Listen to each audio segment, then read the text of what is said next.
If you want some FIFA 23 coins, please check out MMOXP.com. Their link is down in the description. They're fast, cheap and reliable, and if you use code Rema you can get yourself a 5% discount. The two most popular formations in FIFA 23 are the 4-2-3-1 and 4-2-2-2, especially in the higher divisions. But which one of these formations is better? Well, in today's video we're going to be discussing the differences between the two formations to decide which one is better for the state of FIFA 23. So to start off, we're going to talk about why these two formations are the main ones you see in FIFA 23, and it's because they are similar in many ways. So in terms of structure, these formations are actually very similar. So you have the back four, you have those two CDMs, and you have the narrow attack. The main difference between the 4-2-2-2 and the 4-2-3-1 is obviously the extra striker that the 4-2-2-2 has, but in that case you sacrifice one of the cams for that extra striker. So why are these formations the two most popular, you may ask? Well, the reason is FIFA 23 is quite a narrow game. People like to play through the middle a lot of the time,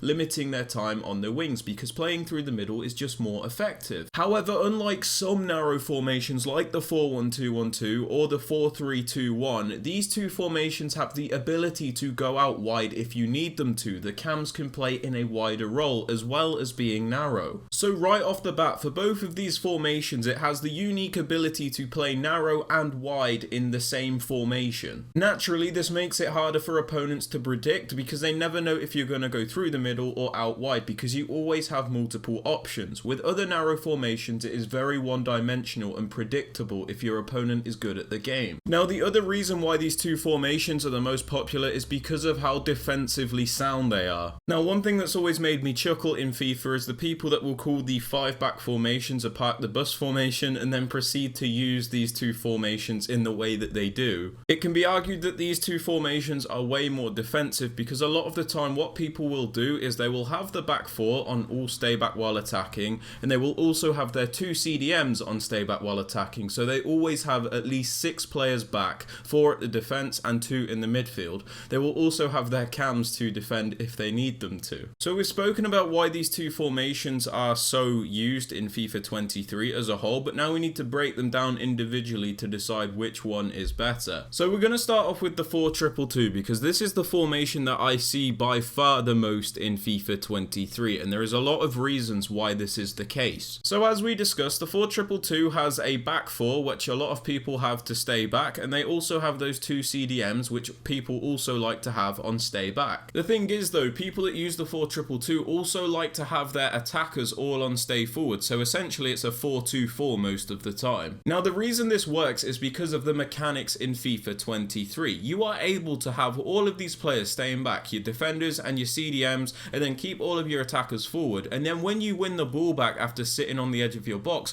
what you can actually do because of the way the game works is you can literally just hit the ball right up to one of your attackers and you've broken through the entire midfield of your opponent. Now in a logical game this obviously wouldn't work because one of the main parts of football is building up the play. With the 4-2-2-2 you really do not have to build up the play. That's just because of how passing works in FIFA 23. So you can basically get away with not having a midfield contributing. Now another reason people use this is because when they've then got the ball up to their attackers basically from one pass, they have those 4 players spread out across the attacking line. From there they have multiple options on what they want to do. They could do a driven pass from the cam into one of the strikers. They could do an over the top through ball to any of the players. They've got infinite options then because their players have stayed up the whole time. I like to refer to the 4-2-2-2 as the mechanic abuse formation because that's what I truly think it is. The way to succeed with this formation is to not play the game to play the game. You're there to abuse the mechanics in every way you can to get an advantage over your opponent,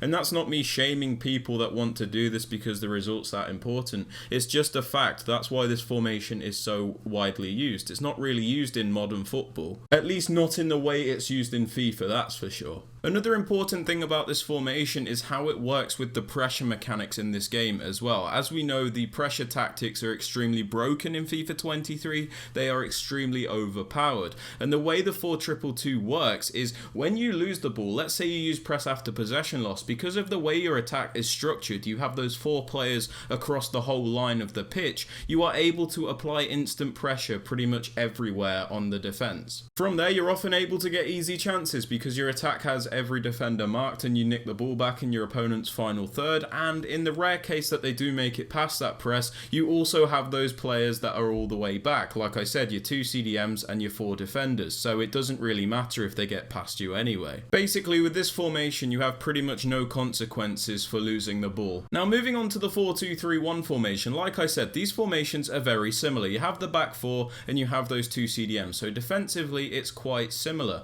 The 4-2-3-1 also has 3 cams instead of 2 and 1 striker instead of 2. Now, this one position change between the 2 formations actually makes a lot more difference than you might think. The way you play with the 4-2-3-1 is a lot different to how you would play with the 4-2-2-2. I like to think of the 4-2-3-1 narrow as the most balanced formation in FIFA 23 because it's practically good at everything. The reason I say this is because it's got a lot of defensive players when you need it. You've got the back 4, the 2 CDMs, and you've even got the cams to offer support when you are defending. When you are going forward, you've essentially got 5 midfielders and 1 attacker, and you can even commit a fullback if you want to. So this formation is very well balanced in every area of the pitch. The main difference between the 4-2-2-2 and the 4-2-3-1 is the way you attack with the formation. The 4-2-3-1 has a lot more of an active midfield. You have to build up the play a lot more. This is similar to real life. It's why a lot of top teams do use the 4-2-3-1 because it's very good in all areas of the pitch. The thing with the 4-2-3-1 is when you are going forward, you have 3 cams to work with to help create chances.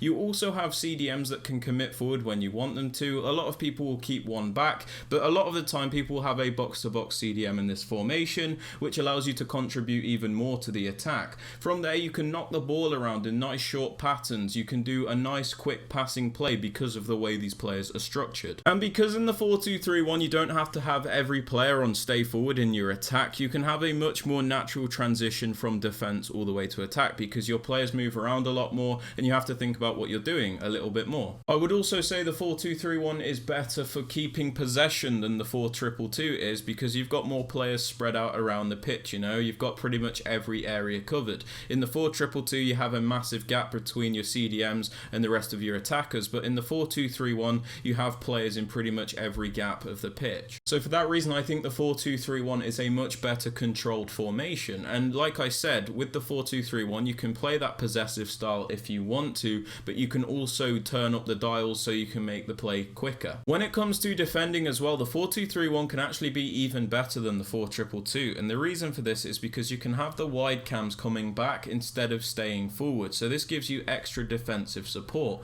You also have that middle cam to sit in front of your 2 central CDMs as well. And from there, like I said, when you win the ball back, you have a more natural transition from defense to attack because those cams that did come back a little bit, they start to transition forward. You have to link up the play to get them into position, so it works a lot better, I think. So we've spoken about these 2 different formations, and now it's time to come to a final verdict on which formation is better. And honestly, I think these 2 formations are both the best in their own way. But, and a very important but, in the meta of FIFA 23, if you want to play full meta FIFA, the 4-2-2-2 is much better than the 4-2-3-1 because it allows you to abuse the mechanics in the way it does. You know, from the pressure tactics to the over-the-top through balls to the one-driven pass to the ISO plays, it's just better than the 4-2-3-1 when you're playing full meta FIFA. That being said, I actually use the 4-2-3-1 because I like it a lot more. It suits my style much better. I like to be able to control the game. I like to be able to play quickly, to play slowly, to think about my attacks, to build them up properly, all sorts, you know. I find the 4-2-3-1 to be very balanced and the opportunities to be a lot more endless than they would be in a 4-2-2-2. Now, it's not me saying if you use the 4-2-2-2 you're a meta abusing whatever, but I just think the 4-2-3-1 is more fun for me to use and it suits my playstyle a little bit better. And this links back to one of the videos I made recently where it doesn't matter what the best formation is in FIFA 23 as such, as long as you know how to use each formation and as long as it suits your playstyle, you're going to have more success with that formation. Like, I still have more success with the 4-2-3-1 than the 4-2-2-2 because it suits my style better. Even though the 4-2-2-2 is better for abusing mechanics and is more meta in FIFA 23, I still have a much easier time with the 4-2-3-1. But yeah, that's everything watching for the video, guys. If you have enjoyed it or found it useful, I'd very much appreciate it if you could drop it a thumbs up. Subscribe to the channel if you are new so you never miss out on any videos like this one. And don't forget to turn on notifications so you are notified when a video is posted. And with all that aside, guys, I hope you have a fantastic rest of your day, and I will catch you all later. Peace.